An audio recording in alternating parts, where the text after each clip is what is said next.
अगर तुम रात को कभी आखिरी ट्रेन पकड़ते हो तो एक बात याद रखना, हर ट्रेन मंजिल तक नहीं पहुंचती और हर यात्री जिंदा नहीं होता। कहते हैं सियालदह स्टेशन से आधी रात के बाद एक ऐसी ट्रेन निकलती है जो टाइम टेबल में दर्ज ही नहीं है। उसके दरवाजे अपने आप खुलते हैं और उसमें बैठे लोग कभी उतरते नहीं। जो एक बार उस ट्रेन में चढ़ जाता है वो वापस नहीं आता। कई लोगों ने उस ट्रेन को देखा है, लेकिन जो उसमें चढ़े उनकी कहानी कभी पूरी नहीं मिलती। आज जो कहानी तुम सुनने जा रहे हो वो एक ऐसे ही लड़के की है जिसने बस देर होने की वजह से आखिरी ट्रेन पकड़ ली थी और फिर कभी घर नहीं पहुंचा। रात के करीब 11:45 हो रहे थे। सियालदह स्टेशन लगभग खाली हो चुका था। प्लेटफॉर्म पर बस कुछ लोग बचे थे और चारों तरफ अजीब सी खामोशी फैली हुई थी। हल्की पीली लाइटें गीले फर्श पर चमक रही थीं।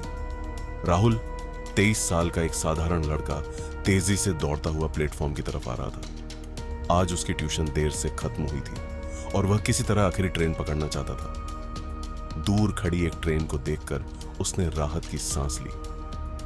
बच गया, वह खुद से बुदबुदाया और जल्दी से ट्रेन में चढ़ गया। जैसे ही ट्रेन चली, राहुल ने खिड़की के पास एक सीट ले ली। कोच लगभग खाली था। इक्का दुक्का लोग बैठे थे, लेकिन सब अजीब तरह से चुप थे। कोई किसी की तरफ देख भी नहीं रहा था। कुछ मिनटों बाद राहुल को कुछ अजीब महसूस होने लगा। ट्रेन की लाइटें बार बार टिमटिमा रही थी और अंदर एक ठंडी हवा चल रही थी, जबकि सारे दरवाजे और खिड़कियां बंद थीं। उसने अपने हाथों को रगड़ा जैसे ठंड को दूर करना चाहता हो। तभी उसके सामने आकर एक बूढ़ा आदमी बैठ गया।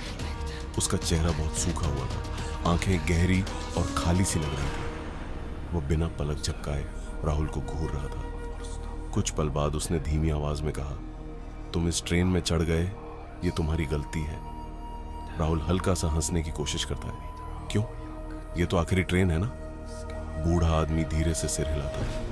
हाँ, आखिरी ट्रेन, लेकिन जिंदा लोगों के लिए नहीं। राहुल का दिल तेजी से धड़कने लगा। उसने घबराकर चारों तरफ देखा।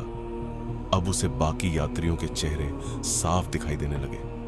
किसी की आंखें नहीं थीं, किसी का चेहरा आधा पिघला हुआ था और कुछ लोग अजीब सी मुस्कान के साथ उसकी तरफ देख रहे थे।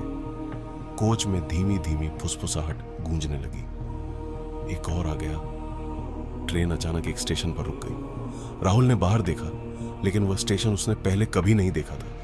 प्लेटफॉर्म टूटा फूटा था, चारों तरफ धुंध फैली हुई थी। एक जंग लगा बोर्ड लटका हुआ था जिस पर बस एक शब्द साफ दिखाई दे रहा था, मृत।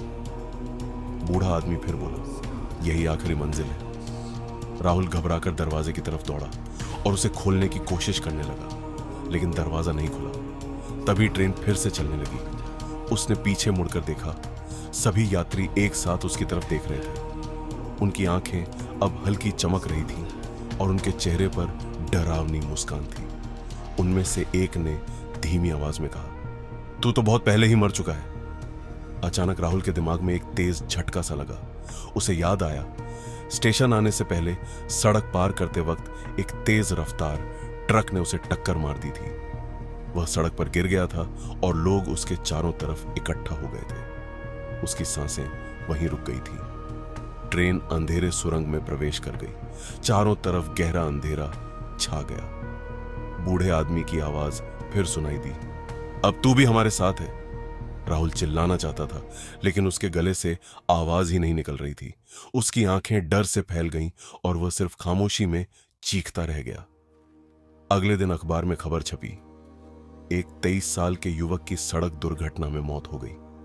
लेकिन किसी को यह नहीं पता था कि वह अब भी सफर कर रहा है, उसी आखिरी ट्रेन में। तो अगर आज के बाद कभी तुम्हें देर रात कोई लगभग खाली ट्रेन दिखे, जिसकी लाइटें टिमटिमा रही हो और अंदर बैठे लोग अजीब खामोशी में तुम्हें घूर रहे हो, तो बिना सोचे वहां से दूर चले जाना, क्योंकि हर आखिरी ट्रेन सिर्फ घर तक नहीं ले जाती।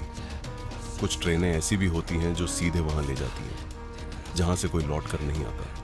और अगर कभी तुम्हें लगे कि तुम्हारे पीछे कोई खड़ा है या अंधेरे में कोई तुम्हें देख रहा है, तो पलट कर मत देखना, क्योंकि हो सकता है वो तुम्हें उसी ट्रेन में बुलाने आया हूँ।